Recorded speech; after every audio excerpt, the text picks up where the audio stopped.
Hello नमस्कार। आपके अपने channel Ambe home science classes में आप सभी का स्वागत है। आज का हमारा टॉपिक है शिशु की देखभाल। तो मैं बताऊंगी आप लोग की शिशु की देखभाल कैसे करते हैं। भी नवजात शिशु नवजात शिशु की उम्र जन्म से लेके 2 वर्ष तक के बच्चों को नवजात शिशु की श्रेणी में रखा गया है। तो नवजात शिशु से संबंधित जो भी महत्वपूर्ण प्रश्न है वो मैं आप लोगों के लिए लेके आई हूँ। खासतौर से जो बोर्ड की परीक्षा की तैयारी कर रही हैं उनके लिए बहुत ही महत्वपूर्ण प्रश्न है। इनसे प्रश्न आते ही हैं, तो आप इन सभी प्रश्नों को बिल्कुल ध्यान से देखिए। हमारा पहला प्रश्न है, नवजात शिशु के लिए क्या उत्तम है? फल, कोलेस्ट्रम, चाय या कोल्ड ड्रिंक? अगर हम बड़े बच्चों की बात करते हैं, सिर्फ शिशु की बात करते, तो मान सकते थे कि बच्चों को फल पसंद होते हैं। ठीक है, किसी किसी को कोल्ड ड्रिंक भी पसंद होता है। कोल्ड ड्रिंक बहुत बच्चे चाव से पीते हैं। लेकिन यहाँ पे क्या पूछा है? नवजात शिशु के लिए आहार। तो नवजात शिशु को कोलेस्ट्रम, ये कोलेस्ट्रम क्या होता है? जन्म के बाद माँ के स्तन से निकलने वाला दूध जो होता है, पहला दूध, या फिर पहले दिन से लेके 3 दिन के बीच में जो दूध निकलता है उसमें कोलेस्ट्रम होता है, जो नवजात शिशु के लिए बहुत ही पौष्टिक होता है। ठीक है। दूसरा प्रश्न है, नवजात शिशु का आहार क्या होना चाहिए? तो ग्लूकोज, माँ का दूध, शहद, जौ का पानी। तो नवजात शिशु के लिए माँ का ही दूध उत्तम होता है। और तीसरा प्रश्न है, नवजात शिशु दिन भर में सोता है? तो आपके श्योर सीरीज में या मास्टर माइंड में दिया है 10 से 12 घंटे, पर वो गलत है। नवजात शिशु दिन भर में 18 से 20 घंटे सोते हैं। आप अपनी किताब में एक बार देख लीजिएगा, किताब में आपके 18 से 20 घंटे ही दिया है, तो यही सही है। क्योंकि जो शिशु जन्म लेते हैं वो ज़्यादा से ज़्यादा समय तक सोते हैं। कुछ समय तक, यानी जब उनको भूख लगती है तभी वो रोते हैं या जगते हैं। ठीक। चौथा प्रश्न है, कौन सा तत्व दूध से प्राप्त नहीं होता है? प्रोटीन, विटामिन सी, वसा, कार्बोहाइड्रेट। तो आप सब जानती है विटामिन सी जो होता है वो दूध से प्राप्त नहीं होता है। क्योंकि विटामिन सी की अगर मात्रा होगी दूध में तो दूध क्या होगा? वो जल्दी जल्दी खराब हो जाएगा। ठीक है, तो विटामिन सी प्राप्त नहीं होता है। विटामिन सी का सबसे अच्छा स्रोत क्या है? अनाज, ताजे फल, दूध, घी। तो जो विटामिन सी का सबसे अच्छा स्रोत है वो ताजे फल है। 4-5 माह के शिशु को दूध के अलावा दिया जाने वाला आहार क्या कहलाता है? गरिष्ठ आहार, पौष्टिक आहार, पूरक आहार, या इनमें से कोई नहीं? तो क्या कहलाता है? पूरक आहार। 7वां प्रश्न है, शिशु के दांतों को स्वस्थ रखने के लिए किस पोषक तत्व की आवश्यकता होती है? लोहा, विटामिन, कैल्शियम या प्रोटीन? तो जो दांत होते हैं वो कैल्शियम का बना होता है, तो कैल्शियम की आवश्यकता होती है। बच्चे में कैल्शियम की कमी के लक्षण क्या लक्षण होते हैं? हकलाना, हड्डियों संबंधी विकार, तुतलाना, रतौंधी। तो जब बच्चों में विटामिन कैल्शियम की कमी हो जाती है तो उनके हड्डियों संबंधी विकार उत्पन्न होते हैं। तो बी वाला ऑप्शन सही होगा। टीकाकरण के द्वारा क्या होता है? टीकाकरण के द्वारा एक प्रकार का ये ऑपरेशन किया जाता है? नहीं। बीमारियों की रोकथाम होता है। हाँ, जो टीकाकरण होता है वो बीमारियों की रोकथाम के लिए होता है। बीमारी होने पर उपचार किया जाता है? नहीं। ये बीमारी के पहले टीका लगवाया जाता है। रक्त परीक्षण किया जाता है? नहीं। तो प्रश्न को पहले आप लोग, जो भी प्रश्न अगर आप ऑब्जेक्टिव देता है आप लोग को समझ में नहीं आता तो उसको 2 बार 3 बार पढ़िए और उसका मतलब निकालिए, तो आप लोगों का ऑब्जेक्टिव कभी भी गलत नहीं होगा।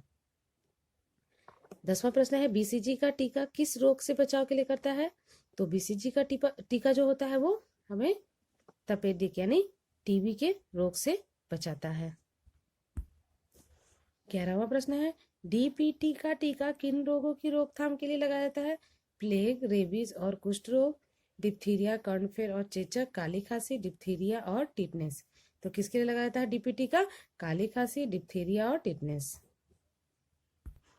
शिशु के अच्छे स्वास्थ्य के लिए आवश्यक है उचित पोषण, स्वच्छ वातावरण, उचित चिकित्सा, ये सभी।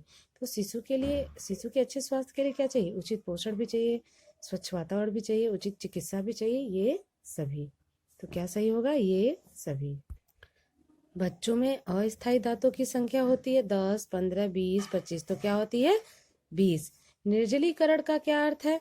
शरीर में खून की कमी होना, शरीर में लौह तत्व की कमी होना, शरीर में जल की कमी होना, शरीर में जल की मात्रा बढ़ जाना। तो निर्जलीकरण का मतलब क्या होगा इसमें? शरीर में जल की कमी होना। निर्जलीकरण का मतलब होता है जल की कमी होना, यानी शरीर में जल की कमी होना ही निर्जलीकरण कहलाता है। रिकेटी रोजरी किस रोग का लक्षण है? जिगर बढ़ने का, सूखा रोग या अस्थि विकृति का, स्कर्वी का या निरंतर ज्वर का? तो रिकेटरी जो होता है वो आपका सूखा रोग अथवा अस्थि विकृति का होता है। और अभी कुछ अति और लघु प्रश्न, अति लघुत्तरी प्रश्न है, या फिर आप इसे लघुत्तरी प्रश्न भी मान सकते हैं। माँ के दूध से शिशु को क्या लाभ होता है? तो माँ का दूध जो होता है शिशु की प्राकृतिक प्रदत्त आहार है, यानी प्रकृति द्वारा जो आहार प्राप्त होता है वो माँ का दूध होता है। इससे शिशु का सुचार पोषण होता है तथा रोग प्रतिरोधक क्षमता का विकास होता है। रोग प्रतिरोधक क्षमता का क्या? अगर नवजात शिशु सिर्फ माँ का ही दूध पीता है 6 महीने तक, ऊपर का कुछ भी नहीं लेता है, तो उसके अंदर रोग प्रतिरोधक क्षमता बहुत ज्यादा होती है। वो किसी भी बीमारी से लड़ने के लिए सक्षम रहता है। और किसी भी कारणवश अगर नवजात शिशु को माँ का दूध नहीं मिल पाता है तो उस अवस्था में शिशु कमजोर हो जाते हैं और रोगों से लड़ने की क्षमता जो होती है वो कम हो जाते हैं, और जो भी बीमारियां होती हैं उन्हें बहुत जल्दी हो जाती हैं। ठीक है, क्योंकि जो रोग प्रतिरोधक क्षमता होती है वो हमारे अंदर रोगों से लड़ने की क्षमता को बढ़ाता है। हमारा अगला प्रश्न है, स्तनपान छुड़ाने से आप क्या समझती हैं? तो शिशु के कुछ बड़े हो जाने पर उसे अन्य आहार देना प्रारंभ कर दिया जाता है, तब उसे माँ का दूध देना धीरे धीरे बंद कर दिया जाता है। इसे ही स्तनपान छुड़ाना कहते हैं। तीसरा प्रश्न है, बच्चों के आहार को संतुलित रखने के लिए क्या आवश्यक है? तो बच्चों के आहार को संतुलित बनाए रखने के लिए दूध के साथ हमें क्या देना चाहिए? उन्हें पूरक आहार देना आवश्यक होता है। चौथा प्रश्न है, संपूरक आहार क्या है?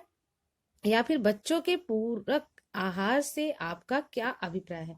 तो 4-5 माह के शिशु को दूध के अतिरिक्त दिए जाने वाले आहार को संपूरक आहार अथवा पूरक आहार कहते हैं, जैसे फलों का रस, कुचले हुए फल एवं सब्जियां तथा पूर्व पकाए गए अनाज।